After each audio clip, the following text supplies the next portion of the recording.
Hello बच्चों, let's read the question. The question is find the equivalent resistance of the network of resistors shown in this figure between the points x and y. तो हमें ये जो figure दे रखा है उसमें x और y के बीच में हमें इक्विवेलेंट रेजिस्टेंस जो है वो कैलकुलेट करना है। तो देखिए जब ये डायग्राम आप देखेंगे, जब इस तरह का हमारे पास डायग्राम दिया जाता है जिसमें हमें समझ में नहीं आए कि हमारे जो रेजिस्टेंस हैं वो सीरीज में कनेक्टेड हैं या पैरेलल में कनेक्टेड हैं। देखिए हमारा की कॉन्सेप्ट क्या रहेगा। की कॉन्सेप्ट में हमें सबसे पहले तो सिमेट्री पर ध्यान देना है। ठीक है, ऐसे क्वेश्चंस में जिसमें बहुत बड़े सर्किट आते हैं उसमें हम ध्यान देते हैं सिमेट्री पर, क्योंकि यहाँ पर हमें समझ में नहीं आता है कि हमारे जो सर्किट जो रेजिस्टेंस है वो सीरीज में कनेक्टेड है या पैरेलल में कनेक्टेड है। तो देखिए अगर मैं यहाँ से करंट कोई निकालूं आई, तो ये आई करंट में यहाँ पर अगर मैं बात करूंगी तो देखिए ये करंट इसमें चली जाएगी I1। ठीक है, अगर आप ये वाला वायर देखें बी और डी वाला वायर, ये इसका राइट हैंड वाला पार्ट है, ये लेफ्ट हैंड वाला पार्ट है, तो आप देख रहे हैं कि यहाँ पर एक सिमेट्री बन रही है। ठीक है, इसके बी और डी का जो राइट हैंड है और जो लेफ्ट हैंड वाला बन रहा है, ठीक है, ये हमारा सॉरी ये लेफ्ट हैंड पार्ट है और राइट हैंड पार्ट है, दोनों जो है वो काफी क्या बन रहे हैं, सिमिलर हैं। क्योंकि यहाँ पर 5 ओम है, वहां पर भी 5 ओम है, यहाँ पर 10 ओम है, यहाँ पर भी 10 ओम है। ये तो हो गया हमारा राइट हैंड साइड बीडी का और ये हो गया लेफ्ट हैंड साइड, और दोनों की सिमेट्री बन रही है। यहाँ पर 5 है, यहाँ पर 5 है, ये देखिए यहाँ पर 10 है, यहाँ भी 10 है, और यहाँ पर ये 2.5 है यहाँ पर, और यहाँ पर भी 5 ओम है, ये 5 ओम है। अगर मैं इस बीडी के अक्रॉस बात करूं तो इसका लेफ्ट और राइट जो है उसमें एक सिमेट्री बन रही है। तो अगर मैं करंट निकालूं जिसमें इसमें I1 गई है, इसमें सपोज I2 चली गई है और इसमें I3 चली गई है। अब हमें पता है ओम्स लॉ से, अगर मैं ओम्स लॉ की बात करूं जो हमारा क्या होता है V equals to I R होता है, मतलब मेरी जो करंट होती है वो रेजिस्टेंस के इनवर्स रेशियो में डिवाइड होती है। तो जैसे रेजिस्टेंस ज्यादा है तो कम करंट जाएगी और कम रेजिस्टेंस है तो ज्यादा करंट जाएगी। तो 10 ओम में अगर I1 करंट जा रही तो यहाँ भी 10 ओम में जो करंट जाएगी हमारे पास वो कितनी जाएगी, यहाँ भी 10 ओम में हमारी करंट कितनी जाएगी, I1 जाएगी इस 10 ओम में, और यहाँ 5 ओम में I2 जा रही है तो यहाँ भी हमारी 5 ओम में जो करंट जाएगी वो I2 जाएगी। क्यों? क्योंकि सिमेट्री है। क्योंकि फाइनली यहाँ से जंक्शन लॉ से जो हमारा केसीएल लॉ है वहां से मुझे पता है कि जो मेरी इनकमिंग करंट होगी वो आउटगोइंग करंट के क्या होगी, बराबर होगी। ठीक है, तो अगर X से I करंट एंटर ले रही है तो Y से हमारी I करंट ही बाहर निकलेगी। ठीक है, तो यहाँ से अगर ये I2 जा रहा है, इसमें 5 ओम में I2 जा रही थी, यहाँ से भी 5 ओम में क्या जाएगी, हमारी I2 करंट ही जाएगी। यहाँ पर 10 ओम में I1 जा रही है तो यहाँ भी हमारी कितनी जाएगी, I1 करंट ही जाएगी इसमें। और ये वाली I3 करंट जो है वो इस तरह से पूरी यहाँ तक आ रही है, इसमें भी I3 जाएगी और इस तरह से बन जाएगा। तो अब आप देख रहे हैं कि हमारी जो बीच वाली ब्रांच है एसी ब्रांच, उस ब्रांच का इस बीडी ब्रांच से कोई लेना देना नहीं। जितनी 5 ओम में I3 जा रही थी, इधर वाले 5 ओम में भी I3 करंट ही जा रही थी, है ना। तो इस ब्रांच को मैं नीचे बना सकती हूँ। तो इसका मतलब जिन करंट जहां सेम होती है, करंट अगर सेम जा रही है किसी ब्रांच में, तो इसका मतलब वो किस में कनेक्टेड है, सीरीज में कनेक्टेड है। ठीक है, और जब इसमें सीरीज में कनेक्टेड है इसका मतलब ये वाली जो ब्रांच हो गई बीडी वाली ब्रांच, एक तो ये वाली एसी वाली ब्रांच हो गई वो सीरीज में कनेक्टेड है उसके, और जो बीडी ब्रांच में जो दो रेजिस्टेंस जुड़े हैं वो भी हमारे क्या हो जाएंगे, सीरीज में कनेक्टेड हो जाएंगे, क्योंकि इनमें जो करंट जा रही है हमारी क्या जा रही है, सेम जा रही है। तो अब अगर मैं सर्किट डायग्राम बनाऊं इसका दोबारा, तो वो सर्किट डायग्राम मेरा कुछ इस तरह का बनेगा। ये इस तरह से, ये हमारी बीडी वाली ब्रांच है।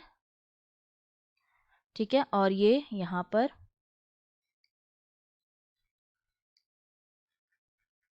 ठीक है, ये 10 ओम हो गया, ये 5 ओम हो गया, ये 5 ओम हो गया, ये 10 ओम हो गया, और ये बीडी वाली ब्रांच है जिसमें 2.5 था। तो सीरीज में जो इक्विवेलेंट रेजिस्टेंस होता है वो R1 plus R2 plus dash dash करके निकालते हैं। तो 2.5 कितना हो जाएगा, 5 ओम के बराबर हो जाएगा। ये मेरी हो गई बी डी ब्रांच, ये मेरा हो गया ए पॉइंट, और ये हो गया मेरा सी पॉइंट, और ये जो एसी वाला है इसको मैंने यहाँ कनेक्ट कर दिया है। ठीक है, ये वाली ब्रांच यहाँ पर लगा दी हमने सीरीज में, जिसपे हमारा कितना आया 5 + 5, तो ये हो जाएगा 10 ओम। ठीक है, ये मेरे पास अब सर्किट बन गया है। नया सर्किट जो हमने बनाया है वो इस तरह से कुछ बना है। तो अब देखिए आपको दिखाई दे रहा है कि ये मेरा जो है वो अनबैलेंस्ड व्हीटस्टोन ब्रिज है। ठीक है, तो अनबैलेंस्ड व्हीटस्टोन ब्रिज को सॉल्व करने का क्या तरीका होता है, हम लगाएंगे अपना केवीएल का लॉ। इसके लिए मैं क्या करूंगी, मैं यहाँ पर एक अगर बैटरी कनेक्ट कर दूं इन दोनों के अक्रॉस, अगर मैं बैटरी कनेक्ट कर दूं तो मैं इजीली क्या कर सकती हूँ, कैलकुलेट कर सकती हूँ। ठीक है, अगर यहाँ से इस तरह से ये जो हमारे 2 पॉइंट जा रहे हैं इनके अक्रॉस अगर मैं इस तरह से बैटरी कनेक्ट कर दूँ, ठीक है, यहाँ से सपोज मैंने यहाँ से कोई बैटरी लगा दी इनके अक्रॉस, ये जा रही है बैटरी प्लस माइनस, उसके बाद करंट डिस्ट्रीब्यूशन कर दूं तो इसका जो आर इक्विवेलेंट होगा पूरे ब्रिज का, और ये 10 ओम ये तो पैरेलल में हो जाएगा तो आर इक्विवेलेंट आ जाएगा और इसमें फ्लो होने वाली हम करंट भी निकाल देंगे। तो हम बेसिकली हमें करना क्या है, हम केवीएल लॉ लगाएंगे जिसमें ओम्स लॉ से पता है जो करंट जाएगी इसमें आई, वो हमारी किसके बराबर जाएगी, वी अपॉन आर इक्विवेलेंट से। जो बैटरी लगाई है उसका वोल्टेज हमने मान लिया वी है, तो आर इक्विवेलेंट यहाँ से हमारे पास कितना आ जाएगा, वी अपॉन आई के बराबर आ जाएगा। तो यही कॉन्सेप्ट हमें लगाना है, ठीक है। तो अब इसमें हम क्या करेंगे, करंट का डिस्ट्रीब्यूशन करेंगे। जब मैं करंट का डिस्ट्रीब्यूशन करूंगी तो देखिए यहाँ से सपोज मैंने मान लिया ये मेरे पास बैटरी लगी हुई थी, ठीक है, यहाँ से मेरे पास current I current I, suppose यहाँ से मेरे पास आई करंट आ रही। अब ये 3 ब्रांचेस में डिवाइड हो जाएगी, यहाँ से मेरी आई करंट, ठीक है, यहाँ से आई इसमें हमने मान लिया है आई 1 गई है, तो इसमें कितनी जाएगी, आई माइनस आई 1 जाएगी, ठीक है, आई माइनस आई 1 जाएगी। अब यहाँ से इसमें हमने मान लिया सपोज आई 2 करंट जा रही है, ये इसमें हमने मान लिया आई 2 करंट जा रही है, ठीक है।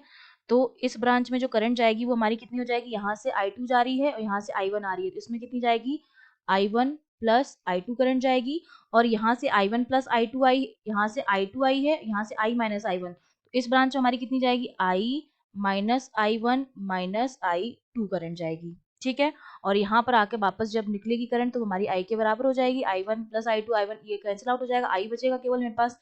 तो ये हमने करंट का डिस्ट्रीब्यूशन कर दिया है। अब हम लगाएंगे अपना केवीएल लॉ। तो केवीएल लॉ जो हम लगाएंगे, हमारे पास 2 लूप है, पहले वाले लूप में हम इस तरह से लगाएंगे ये, ठीक है।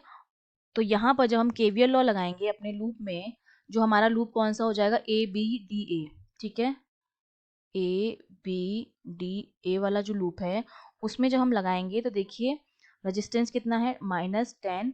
जब आप केवीएल लॉ लगाते तो एक बात हमेशा ध्यान रखना, अगर बैटरी के पॉजिटिव टर्मिनल से निकल रहे हो तो वोल्टेज हम लेते हैं पॉजिटिव, अगर आप नेगेटिव टर्मिनल से निकल रहे हो तो हम वोल्टेज लेते हैं नेगेटिव, अगर आप करंट की डायरेक्शन में मूव कर रहे हो तब हम वोल्टेज को लेते हैं नेगेटिव। क्यों, क्योंकि करंट हमारी फ्लो करती है from high voltage to low voltage, मतलब वोल्टेज जो है वो क्या होता है, कम होता है, तो नेगेटिव लेते हैं अगर करंट की डायरेक्शन में जा रहे हैं, और अगर करंट की अपोजिट डायरेक्शन में जाते हैं तो वी हमारा लिया जाता है पॉजिटिव। तो जब इसमें लगाएंगे तो देखिए 10 में करंट जा रही है I1, तो 10 इंटू I1 प्लस 5 I2 हो जाएगा हमारे पास, और उसके बाद प्लस ये हो जाएगा 5 I minus I 1 that is equal to 0। यही है केवीएल लॉ। केवीएल लॉ हमसे क्या कहता है कि समेशन ऑफ वी जो होता है वो 0 के बराबर होता है।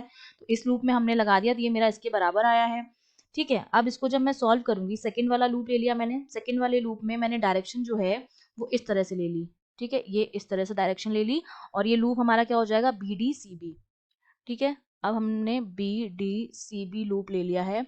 इसमें जब हम केवीएल लॉ लगाएंगे तो देखिए इसकी वैल्यू हमारे पास क्या आ जाएगी, ये आ जाएगी -5, करंट जा रही है I1 प्लस I2 प्लस 10, इसमें करंट कितनी जा रही है, I minus I1 plus I2 minus 5 में करंट जा रही है I2 that is equals to 0। तो इसको जब हम खोलेंगे तो ये वैल्यू जो है मेरे पास वो कितनी आ जाएगी, यहाँ से इसको जब हम सॉल्व करेंगे उसके बाद मैं ये लॉ लगाऊंगी। अब मैं क्या करूंगी, मेरे पास 2 ही अननोन थे I1 और I2, और मेरे पास 2 इक्वेशन बन गई हैं। तो अब मैं क्या करूंगी कि इन दोनों इक्वेशन को खोल के लिख देती हूँ। ये वाली जो इक्वेशन आई थी, ये वाली इक्वेशन, इसको जब मैं खोल के लिखूंगी तो देखिए ये इक्वेशन मेरी क्या हो जाएगी, ये -10I1 plus 5I2 plus 5I minus 5I1 equals to 0। ये माइनस का 10I1 है, ये माइनस का 5I1 है, तो ये हमारा कितना हो जाएगा, माइनस का 15I1 प्लस 5 का I2 plus 5I equals to 0। ये मेरी इक्वेशन नंबर 1 हो गई। सिमिलरली ये जो इक्वेशन आई है इसको भी हम खोल के लिखेंगे। जब हम इसको खोल के लिखेंगे देखिए इक्वेशन क्या हो जाएगी, -5I1 -5I2 plus 10I minus 10I1 minus 10I2 minus 5I2 equals to 0। तो अब देखिए यहाँ पर हमारे जो भी सेम टर्म है I1 वाले इकट्ठे कर लेंगे, I2 वाले इकट्ठे कर लेंगे, तो हो जाएगा माइनस का 15I1 माइनस का 20I2 और प्लस का 10I। ये मेरा हो गया इक्वल्स टू 0, ये मेरी हो गई सेकंड इक्वेशन। तो अब मेरे पास दो इक्वेशन आ गई हैं, एक इक्वेशन यहाँ पर आ गई है मेरे पास फर्स्ट उससे, और ये इक्वेशन मेरी आ गई है सेकंड इक्वेशन। अब मैं क्या करूँगी, दोनों इक्वेशन जो मेरे पास आई हैं उसको इक्वेशन 2 में से इक्वेशन 1 को हम क्या कर देंगे, सब्ट्रैक्ट कर देंगे। तो जब हम सब्ट्रैक्ट करेंगे इक्वेशन 1 में से इक्वेशन 2 को, तो देखिए ये वाली इक्वेशन मेरे पास यहाँ पर रखी हुई है, 2 वाली इक्वेशन मेरे पास क्या थी, -15i1 फर्स्ट वाली equation plus 5i2 plus 5i equals to 0, और सेकेंड वाली इक्वेशन क्या थी, -15i1 -20i2 और प्लस का हमारे पास था 10i। ठीक है, ये इक्वेशन मेरे पास फर्स्ट थी और ये इक्वेशन मेरे पास सेकंड थी। हमको सेकंड में से फर्स्ट को क्या करना है, सब्ट्रैक्ट करना है। तो देखिए जब हम सब्ट्रैक्ट करेंगे तो ये वैल्यू हमारे पास क्या आ जाएगी, ये हो जाएगा माइनस का 25i2 आ जाएगा यहाँ पर, और क्योंकि 15i तो आपका क्या हो जाएगा, कैंसिल हो जाएगा जब आप सब्ट्रैक्ट करेंगे, ये प्लस का साइन हो जाएगा यहाँ पर। तो यहाँ से 15i2 प्लस 5i बराबर 0 आ गया, तो यहाँ से i2 की जो वैल्यू आ गई है वो हमारे पास आ गई है i/5। ठीक है, ये मुझे i2 की वैल्यू जो है वो मिल गई है, जिसकी वैल्यू आ गई है i/5। अब अगर i/5 की वैल्यू मैं रख दूं किसी भी इक्वेशन में, ठीक है, किसी इक्वेशन मैंने फर्स्ट इक्वेशन में पुट कर दी, ठीक है, इसको वैल्यू को मैंने इक्वेशन फर्स्ट में रख दिया, तो वो इक्वेशन मेरी क्या हो जाएगी, -15i1 जो बराबर हो जाएगा मेरा -5i2 -5i।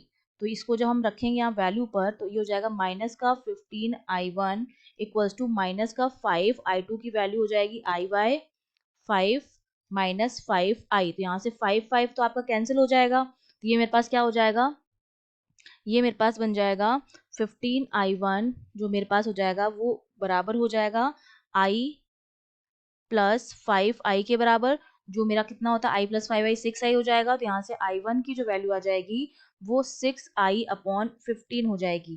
तो ये इसको मैं लिख सकती हूँ 2/5i के बराबर लिख सकती हूँ। तो ये मेरे पास i1 की वैल्यू आ गई है। ठीक है, i1 निकाल दिया है मैंने और i2 निकाल दिया है मैंने। ठीक है, ये करंट्स की वैल्यू आ गई मेरे पास।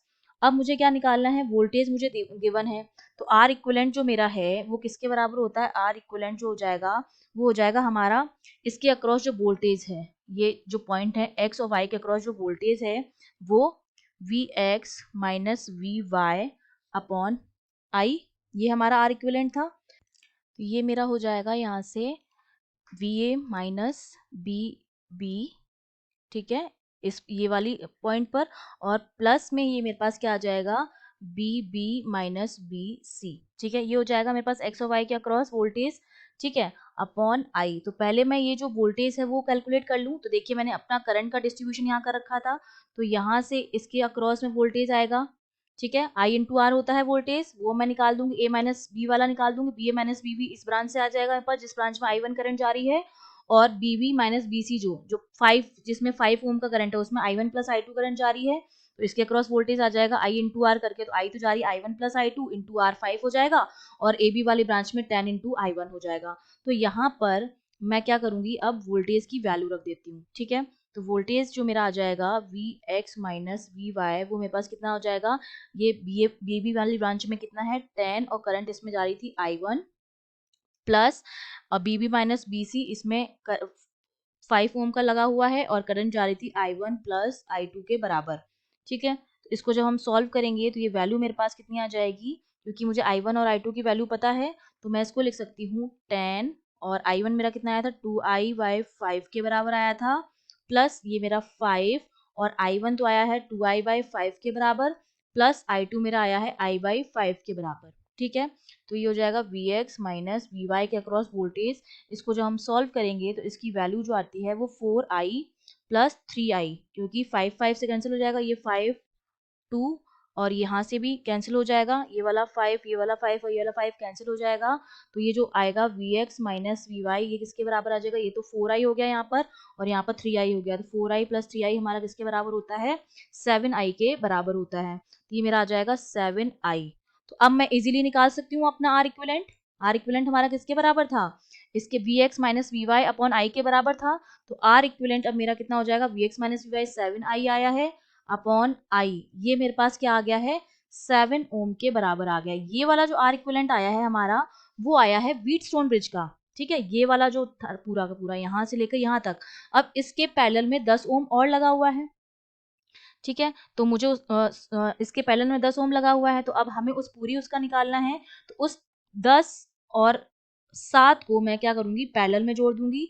फिर हमारा जो इक्विवेलेंट रेजिस्टेंस आएगा वो देखिए हमारा कितना आएगा, फाइनल जो है, इसको आर एफ लिख देती हूँ, वो मेरा कितना आ जाएगा 7 इंटू 10 अपॉन 7 प्लस 10, तो ये हो जाएगा 70 अपॉन 17, जिसकी वैल्यू आएगी 4.1 ओम के बराबर। तो ये हमारा फाइनल इक्विवेलेंट रेजिस्टेंस आया है इस पूरे सर्किट का। तो ये हमारा क्या हो गया, आंसर हो गया। I hope you understood well, all the best.